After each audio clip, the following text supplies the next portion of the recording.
Morning बच्चों, कैसे हो आप सभी? आप सभी अच्छे होंगे। ठंडी से बच के रहना है और पढ़ाई करते रहना है, ठीक है। चलिए, तो हम लोग क्या पढ़ रहे थे? Chapter 7 waste water story. इस चैप्टर में हम लोग 2 दिन क्लास देख चुके हैं। 2 दिन में हम लोग क्या पढ़े हैं? 2 दिन में पढ़े हैं कि वेस्ट वाटर क्या होता है। Waste water, when we use water in our houses, hospitals, offices, extra मतलब जितने भी जगह पे यूज होते हैं। एंड आफ्टर दैट जब हम वाटर को यूज़ कर लेते हैं तो क्या हो जाता है? Water becomes dirty. This dirty water is known as waste water. This dirty water is known as waste water. Simply पानी जो हम यूज कर लेते हैं, जो फ्रेश वाटर है, हमारे यूज करने के बाद वो गंदा हो जाता है, उसमें सस्पेंडेड सॉलिड आ जाते हैं, इम्प्यूरिटी आ जाते हैं, कुछ इनऑर्गेनिक इम्प्यूरिटी आ जाते हैं, कुछ माइक्रोब्स आ जाते हैं। उसके बाद उस पानी को हम लोग क्या कहते हैं? वेस्ट वाटर कहते हैं। वेस्ट वाटर का सोर्सेज क्या है?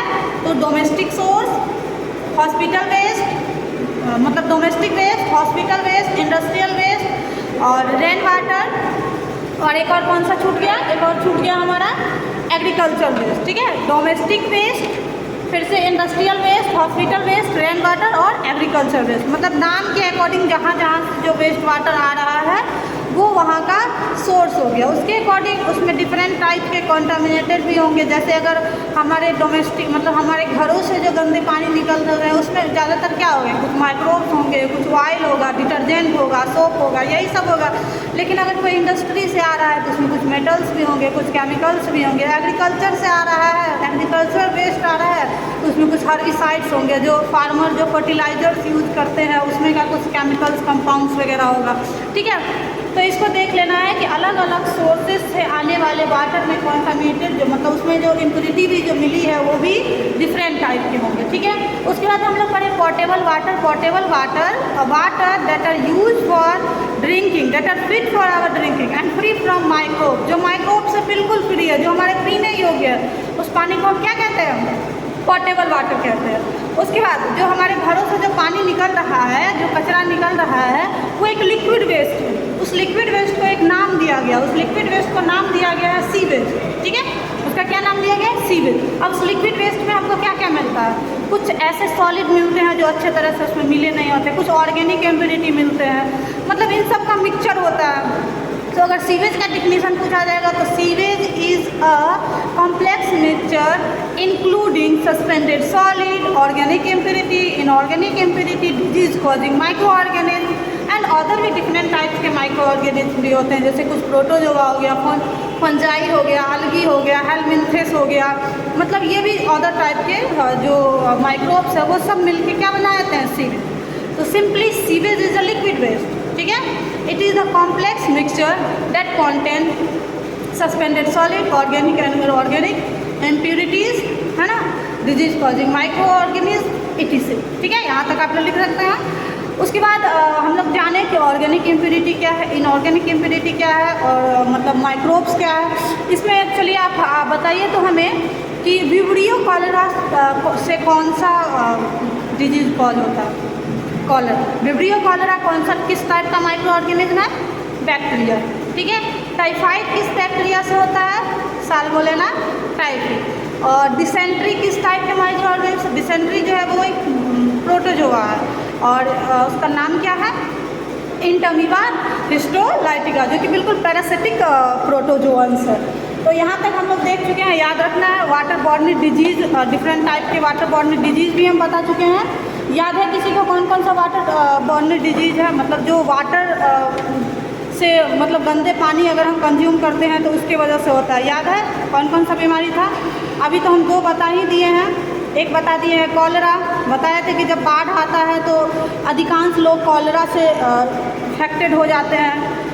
रीजन बता दिए थे क्योंकि हमारा जो पोर्टेबल वाटर होता है वो कंटामिनेटेड हो जाता है, ठीक है, ड्यू टू उसका प्रॉपर जो है वो वेस्ट वाटर सीवेज का प्रॉपर ट्रीटमेंट नहीं होता, बैक फ्लो हो जाता है हमारे इससे,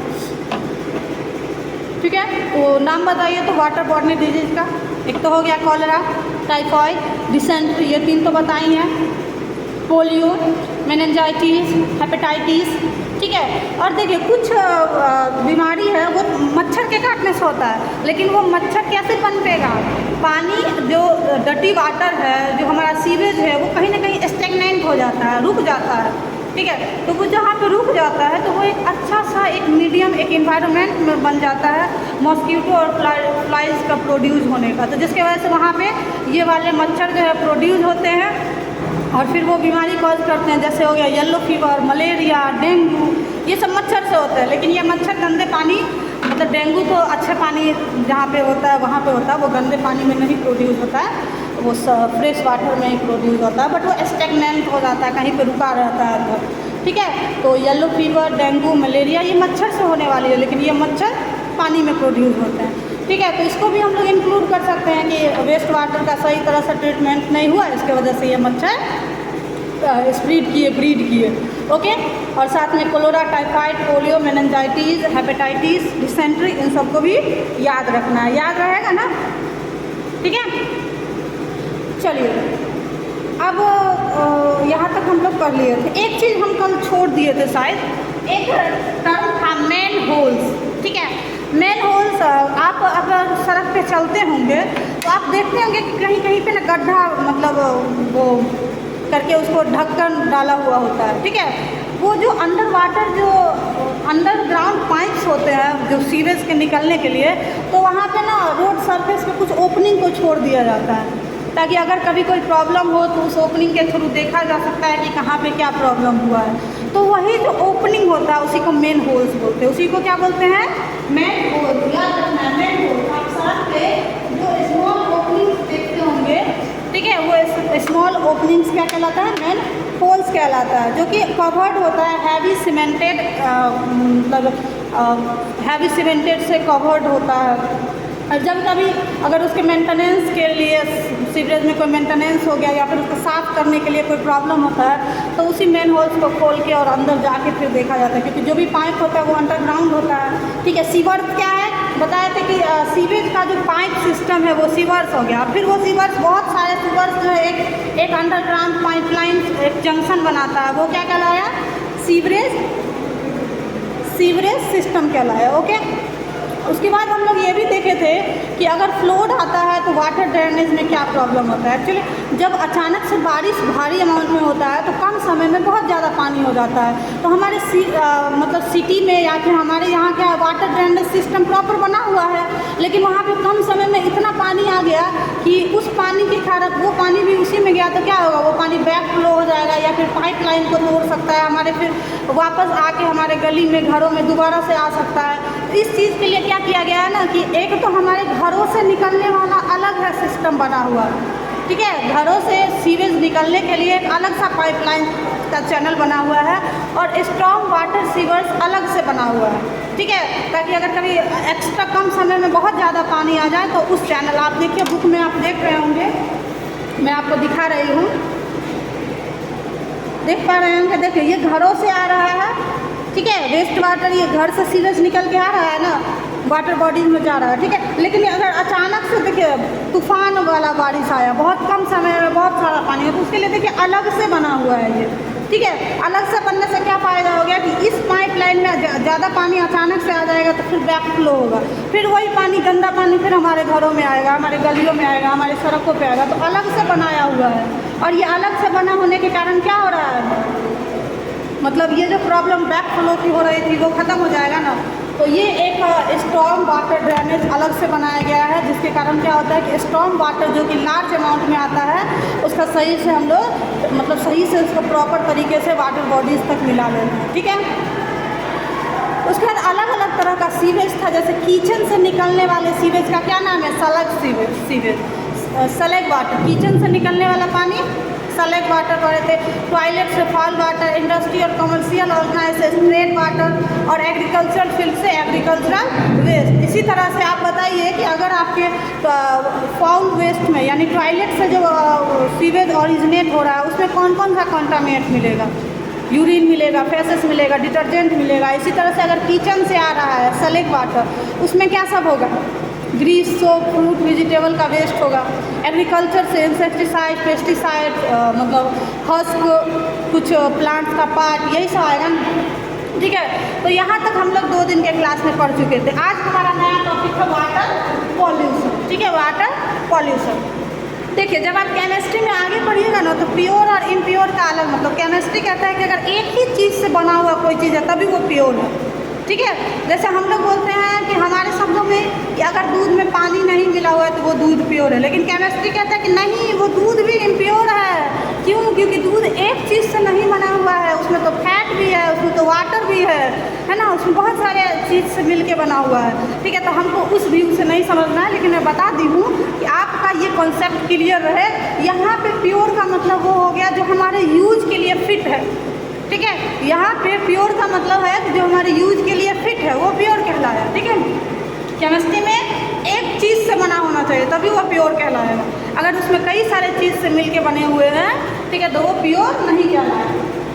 तो वाटर पॉल्यूशन, जो वाटर हमारे यूज के लिए फिट है, जो हमको यूज कर रहे हैं उसके लिए प्रॉपर है, ठीक है। लेकिन अगर कोई कॉन्टामिनेटेड उसमें ऐसा आके मिल जाए जिसके कारण हम आप उसको यूज करने के हमारे लायक नहीं बचता, that are unfit for our use, हमारे यूज करने के लिए प्रॉपर नहीं होता है, तो वो क्या कहलाएगा? तब वो वाटर क्या बन जाएगा? Water pollution. मतलब पहले ऐसा पानी जिसको हम हमारे यूज करने के लायक है, लेकिन कुछ ऐसा सब्सटेंस उसमें मिल गया जिससे अब वो हमारे यूज करने के लायक नहीं बचा, ठीक है। पहले वो फिट फॉर यूज था, लेकिन अब वो अनफिट फॉर आवर यूज हो गया, अब वो हमारे यूज करने के लायक नहीं बचा, तो वो अब हम कह सकते हैं, बायो में कह सकते हैं कि अब वो क्या होगा? इम्प्योर हो जाएगा। तो water pollution the contamination of fresh water due to addition of harmful substances, addition of harmful substances making it unfit for use, making it unfit, और जिसके कारण से हमारे यूज के लिए वो अनफिट हो जाता है, इज कॉल्ड वाटर पॉल्यूशन। क्या कहलाए? Water pollution. जैसे अगर हम पानी में चीनी मिलाए तो अभी भी हमारे यूज क्या है? नमक मिलाते हैं ना, हम लोग ग्लूकोज मिलाते हैं ना, तो हमारे यूज क्या है? तो हम उसको इम्प्योर नहीं कहेंगे क्योंकि वो हमारे अभी फिट फॉर यूज है। लेकिन केमिस्ट्री में अगर हम उसमें कुछ और मिला दिए हैं तो वो इम्प्योर कहला जाएगा।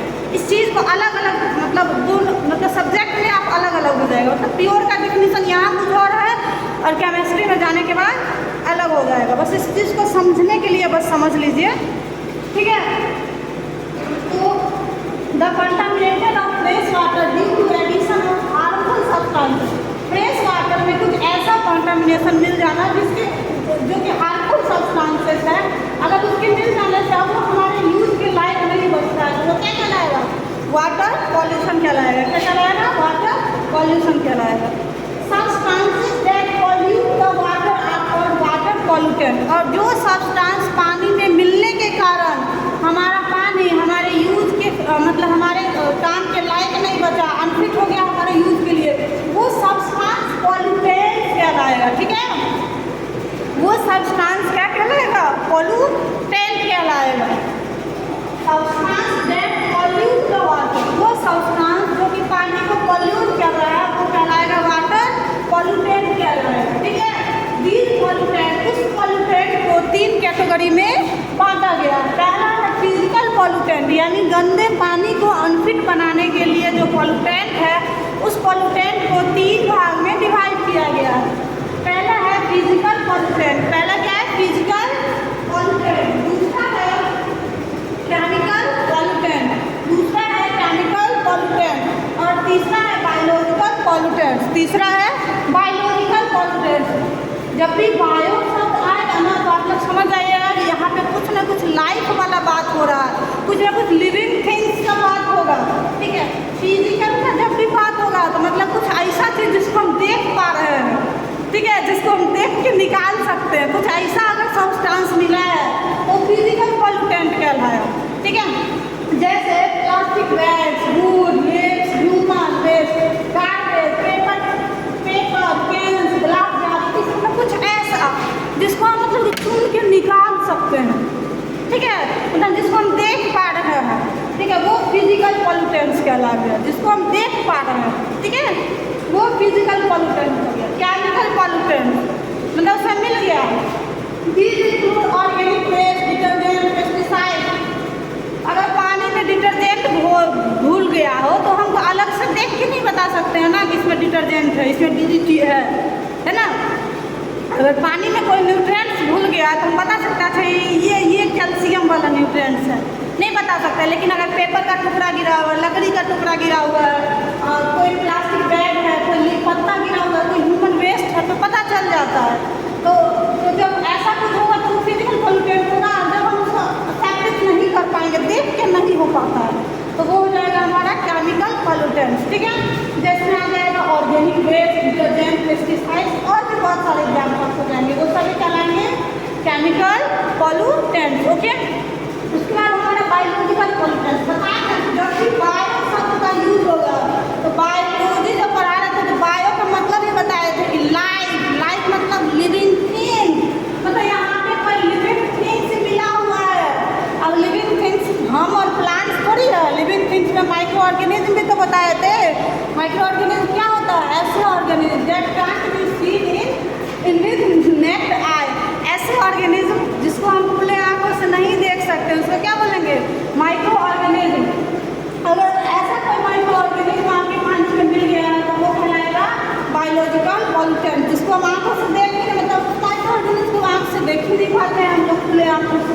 ठीक है, तो मतलब वो पैथोजेनिक होता है, मतलब बीमारी कॉज करने वाले होते हैं, जैसे कि बैक्टीरिया, वायरस, मतलब जितना माइक्रो ऑर्गेनिज्म हो गया वो भी हो गया। जैसे साल्मोनेला टाइप एक तरह का बैक्टीरिया है, अगर वो पानी में मिल गया है तो वो क्या हो गया? बायोलॉजिकल पॉल्यूटेंट कहलाएगा। ठीक है, यहाँ तक समझने में किसी को कोई दिक्कत?